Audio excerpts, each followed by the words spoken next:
ഉമ്മൻചാണ്ടിയുടെ ഒന്നാം ചരമവാർഷിക ദിനത്തോടനുബന്ധിച്ച് രാവിലെ പുതുപ്പള്ളി സെന്റ് ജോർജ് വലിയ പള്ളിയിൽ പ്രത്യേക കുർബാന അല്പസമയത്തിനകം നടക്കും. തുടർന്ന് കല്ലറയിൽ ധൂപപ്രാർത്ഥനയും കരോട്ടുവള്ളക്കാലയിൽ വീട്ടിലും പ്രാർത്ഥനയും ഉണ്ടാകും. 10 മണിക്ക് ചേരുന്ന അനുസ്മരണ യോഗത്തിൽ ഗവർണർ ആരിഫ് മുഹമ്മദ് ഖാൻ മുഖ്യാതിഥിയാകും. സെന്റ് ജോർജ് വലിയ പള്ളിയിൽ നിന്ന് ജോസി ബാബു ചേരുന്നുണ്ട് വിവരങ്ങൾ നൽകാനായി. Josy, good morning. പള്ളിയിലെ പ്രാർത്ഥനകളും മറ്റു പരിപാടികളും ആരംഭിച്ചോ?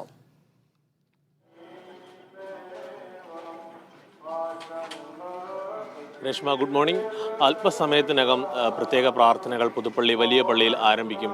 എന്തായാലും ഉമ്മൻചാണ്ടി എന്ന പ്രിയ നേതാവ് വേർപെട്ടിട്ട് അല്ലെങ്കിൽ മൺമറഞ്ഞിട്ട് 1 വർഷമായി എന്നുള്ള യാഥാർത്ഥ്യം ഇതുവരെയും പുതുപ്പള്ളിയിലെ ജനങ്ങൾക്കും കേരള സമൂഹത്തിനും ഉൾക്കൊള്ളാൻ കഴിയുന്നില്ല എന്ന് തന്നെ തെളിയിക്കുന്നതായിരുന്നു കഴിഞ്ഞ ദിവസങ്ങളിൽ നമ്മളിവിടെ എത്തിയപ്പോഴുള്ള കാഴ്ചകളും. ഇപ്പോഴും അത്തരം കാഴ്ചകളാണ് നമുക്ക് പങ്കുവെക്കുവാൻ കഴിയുന്നത്. ഓരോ മണിക്കൂറുകളിലും കൂടുതൽ നേതാക്കളും പ്രവർത്തകന്മാരും പുതുപ്പള്ളിയിലേക്ക് എത്തിക്കൊണ്ടിരിക്കുകയാണ്. എന്തായാലും ഇന്ന് രാവിലെ പള്ളിയിൽ നടക്കുന്ന പ്രത്യേക കുർബാനയിൽ ഓർത്തഡോക്സ് സഭ അധ്യക്ഷൻ കുർബാനകൾക്ക് നേതൃത്വം നൽകും. അതോടൊപ്പം തന്നെ കുടുംബാംഗങ്ങൾക്കും പുറമെ പ്രമുഖ രാഷ്ട്രീയ കക്ഷി നേതാക്കളുമൊക്കെയും ഈ ചടങ്ങുകളിൽ പങ്കെടുക്കുകയും ചെയ്യും. അതിനുശേഷമാണ് ഈ പള്ളിക്ക് തൊട്ട് സമീപത്തെ കല്ലറയിൽ ധൂപപ്രാർത്ഥന നടക്കുക. ധൂപപ്രാർത്ഥനയ്ക്ക് ശേഷം 10 മണിയോടുകൂടി പ്രത്യേകം സജ്ജീകരിച്ചിരിക്കുന്ന പന്തലിൽ ഗവർണർ ആരിഫ് മുഹമ്മദ് ഖാൻ ഔദ്യോഗിക അനുസ്മരണ പരിപാടി ഉദ്ഘാടനം ചെയ്യും. ആ പരിപാടിയിൽ റാഫേൽ തട്ടിൽ ബിഷപ്പ്, അതോടൊപ്പം തന്നെ ഓർത്തഡോക്സ് സഭ അധ്യക്ഷൻ, വിവിധ രാഷ്ട്രീയ കക്ഷി നേതാക്കൾ, സാംസ്കാരിക പ്രവർത്തകരൊക്കെയും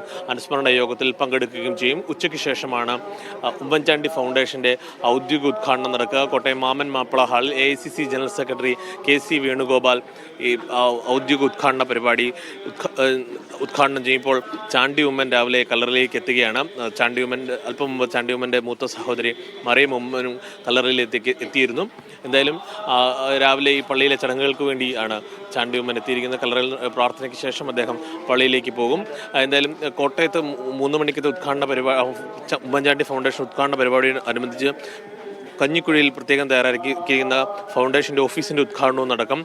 മാമൻ മാപ്പിള ഹാളിൽ ഉമ്മൻചാണ്ടിയുടെ ചിത്രങ്ങളുടെ പ്രദർശനവും 3 ദിവസം നടക്കുന്നുണ്ട്.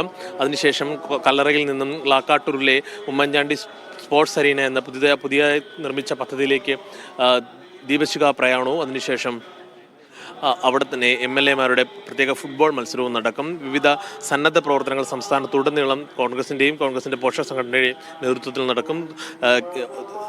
മെഡിക്കൽ ക്യാമ്പുകൾ, അതോടൊപ്പം തന്നെ ചികിത്സാ സഹായ പദ്ധതികൾ, അതോടൊപ്പം കുട്ടികൾക്കായുള്ള സ്കോളർഷിപ്പ് പദ്ധതികൾ അടക്കം ഈ ദിവസങ്ങളിൽ നടക്കും. അടുത്ത ദിവസം തിരുവനന്തപുരത്ത് മുഖ്യമന്ത്രിയും PK കുഞ്ഞാലിക്കുട്ടി അടക്കമുള്ള നേതാക്കൾ പങ്കെടുക്കുന്ന അനുസ്മരണ യോഗവും ക്രമീകരിച്ചിട്ടുണ്ട്. എന്തായാലും വിപുലമായ പരിപാടികളാണ് പ്രിയ നേതാവിനായി പാർട്ടിയും കുടുംബാംഗങ്ങളും ഒരുക്കിയിരിക്കുന്നത്. വലിയ രീതിയിൽ പരിപാടികളെ ജനങ്ങൾ ഏറ്റെടുത്തിരിക്കുന്നു.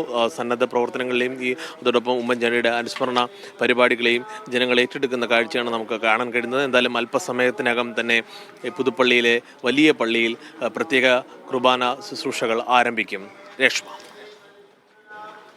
ജോസി, പ്രിയപ്പെട്ട കുഞ്ഞൂഞ്ഞിൻ്റെ വിടവാങ്ങലിന് ശേഷം നമ്മൾ കണ്ടതാണ് പുതുപ്പള്ളി പള്ളിയിലേക്ക് ജനങ്ങളുടെ ഒരു തീർത്ഥാടക പ്രവാഹം തന്നെയായിരുന്നു. പല ദേശങ്ങളിൽ നിന്ന്, പല നാടുകളിൽ നിന്ന് അങ്ങോട്ടേക്ക് ആളുകൾ എത്തിയിരുന്നു. ഇന്നിപ്പോൾ പ്രത്യേക ദിനമാണ്, ഓർമ്മ ദിനമാണ്. അതുകൊണ്ട് തന്നെ ആളുകളുടെ ഒരു വലിയ വരവ് ഇന്ന് പ്രതീക്ഷിക്കുന്നില്ലേ?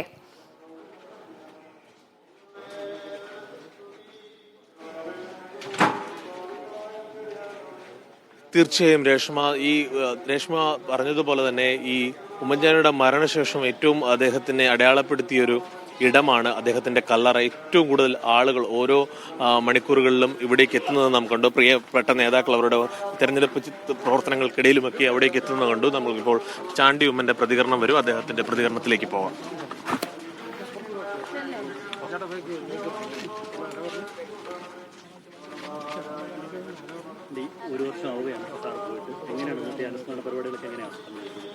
ഇപ്പോൾ ഈ കുർബാന 8:30 8:09 ആകുമ്പോൾ തീരുമെന്നാണ് പ്രതീക്ഷ. അതിനുശേഷം എൻ്റെ പിതാവ് പൂർത്തിയാക്കണമെന്ന് ആഗ്രഹിച്ച വീട്ടിൽ ധൂപപ്രാർത്ഥന നടക്കും. എൻ്റെ വീട്ടിൽ ധൂപപ്രാർത്ഥന നടക്കും.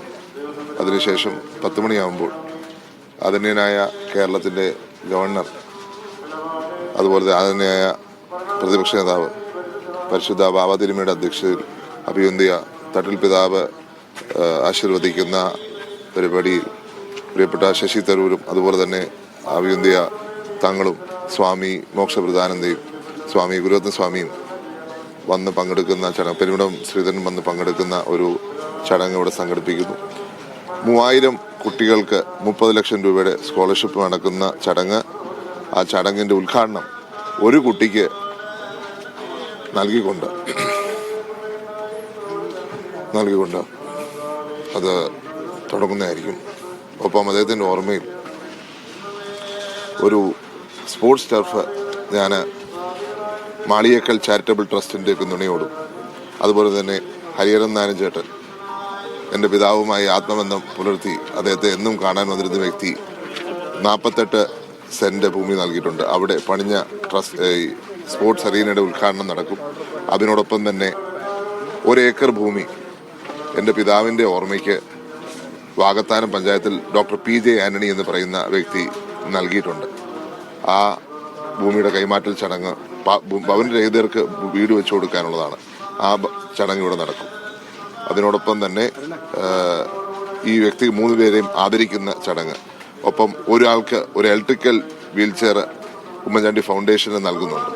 ഒപ്പം NSS സ്കൂള് കോത്തലി ഉമ്മൻചാണ്ടിയുടെ മകൻ ചാണ്ടി ഉമ്മൻ സംസാരിക്കുകയാണ്. വളരെ വിപുലമായ പരിപാടികളാണ് അദ്ദേഹത്തിന്റെ ഓർമ്മ ദിനത്തോടനുബന്ധിച്ച് നടത്താനിരിക്കുന്നത്.